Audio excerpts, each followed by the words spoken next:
What's it like to be stigmatized for a health condition? Hi, welcome to the Kafui Day Show. And today I bring you answers from somebody who knows exactly what it feels like. Hello, Cecilia Fofo Ashalley. Hi. So tell me about yourself and your experience with mental health. So my name, as I said earlier, is Cecilia Fofo Ashalley. I'm 25 years of age. I'm married and I'm a proud mother of one. I live with a condition of bipolar affective disorder. I'm an advocate and a person with lived experience as well. Okay, so just break it back a bit. So when you say bipolar affective disorder, what does that mean? So it's a condition, a mental health condition that affects your moods. That is, we have the manic episode, that is, let me say, your high episodes, and you have the depressive episodes, which is the low episodes. So sometimes you feel overexcited, and other times you feel depressed. You don't want to talk to anybody. You just want to be alone. Okay. Very clear. So when were you diagnosed with bipolar affective disorder? So that would be in this year, actually. Okay. Because in 2016 was acute psychosis. Okay. So this year it was changed, my diagnosis changed to bipolar affective disorder. So okay. How have people taken the fact that you are living with this mental health condition? Well, it has not been easy because I would say due to ignorance and lack of education, people do not understand the condition and they do not know what you're going through. So some tend to stigmatize against you. Sometimes you pass by and you see them pointing fingers at you that this is the girl who has gone rogue. This is the girl who was doing this the other time. And even it counts more than that by your friends, my close friends, some of them saying that I'm cursed. And I lost contact with them. They don't call me to ask how I was doing or nothing of the sort. So the stigma attached to mental health conditions are very real and they do exist. So I would say that it's quite appalling that it should be so, because having a mental health condition, what you rather need is more love, more care and affection.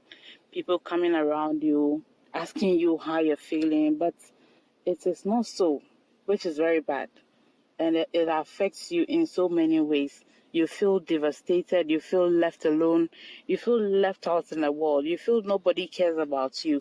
And this increases your chances of getting relapses. Right. Yeah. Why do you think people stigmatize others who are living with mental health conditions? Well, the first thing I would say is lack of education. They have no knowledge of the condition, and some also think that something like that would never happen to them. So they're thinking it would never happen to them. They do not want to associate with somebody who has it. And some even think it is transferable. So if you get close to somebody who has it, probably you also get it automatically, which is not so. What are some of the ridiculous things that have been done to you or said to you? But as I said earlier on, some said I'm cursed. Some point fingers at me. Some even say that they don't know I can speak good English like that. So you see, some of the words they see somebody with a mental health condition as out of the world, like you can't do anything better. Somebody actually told you that they were surprised that you could speak good English? Good English like this. So you see some of the things. So it means they think if you have a mental health condition, you can't speak good English. It means you're uneducated or something. But under normal circumstances, it's not so. You have people who have great minds and they have the condition. You have a lot of people with higher positions who do have the condition. So if you have the condition, that doesn't mean it's the end of the world, like you can't achieve any greater things. It is quite vice versa. You can do anything you want to do with the help of medications. If you don't mind, I just wanted you to go back into the past. What do you think, looking back, were the triggers of your mental health condition? Well, at the start, when it started, I didn't realize what was happening at the first place. But what I think triggered it was the loss of my mom, and as well as the death of my sister. Those two people were very close to me at heart, and losing them, I felt I can't do anything in life again. I felt a very greater part of me has been taken away from me by them. So I think all those things triggered it without me realizing it. So, loss could trigger a mental health condition, and what are some of the other triggers that could bring about a mental health condition? It's actually a whole lot more, which I'll mention just a few. So, like I said, loss of a partner or a close family member, or a relative or a spouse, as well as alcohol and drug abuse. And then long-term stress can also cause that. Trauma can also cause that, and a whole lot more. So basically what you're saying is that these are things that could happen to any. It could be you. Exactly. So loss of a partner, divorce, poverty, even I hear. Poverty is key. And so, how did you get help? Yeah. So when it started, because I wasn't, as well as another factor I would say what contributed was that I wasn't getting to the academic level I wanted to get to, because I had wanted to be a lecturer. That is my biggest dream. And I couldn't get there. I get admissions. I don't get money to pay for my school fees. So I felt I can't get where I wanted to get to. So all these things also attributed to my conditions. And it, as you said, it could be anybody, irrespective of who you are, your social status, or anybody at all. It could be you. That's the message I'm getting from what Cecilia is telling me. And so stigmatization is almost unfair, because if you're operating out of ignorance, you're only hurting the person you are stigmatizing. What would you say, as we wrap up this conversation, to those who stigmatize, either consciously or unconsciously? Okay. What would you tell them?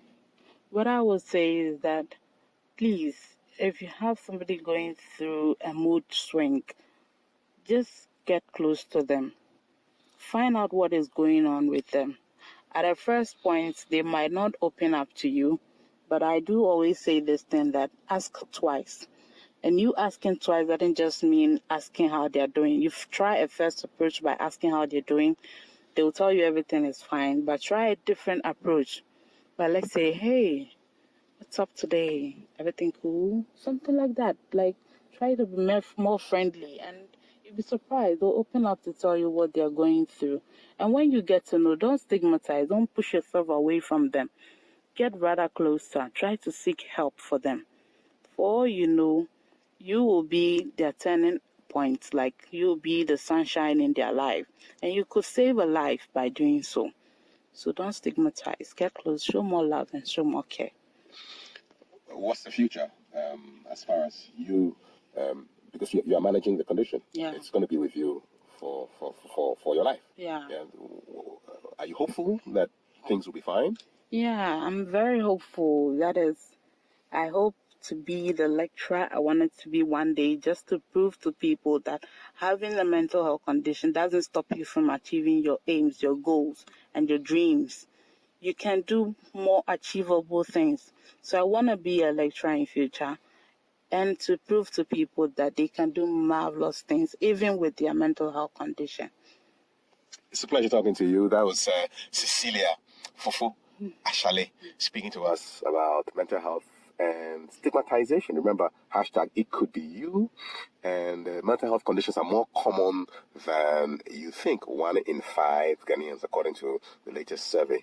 So be more kind. Remember, it could be you. And let's get rid of stigmatization. That's another edition of the Kafui Day Show. If you like the show, well, like it, share it, and I'd love to see your comments as well. Till the next time, stay safe, stay blessed.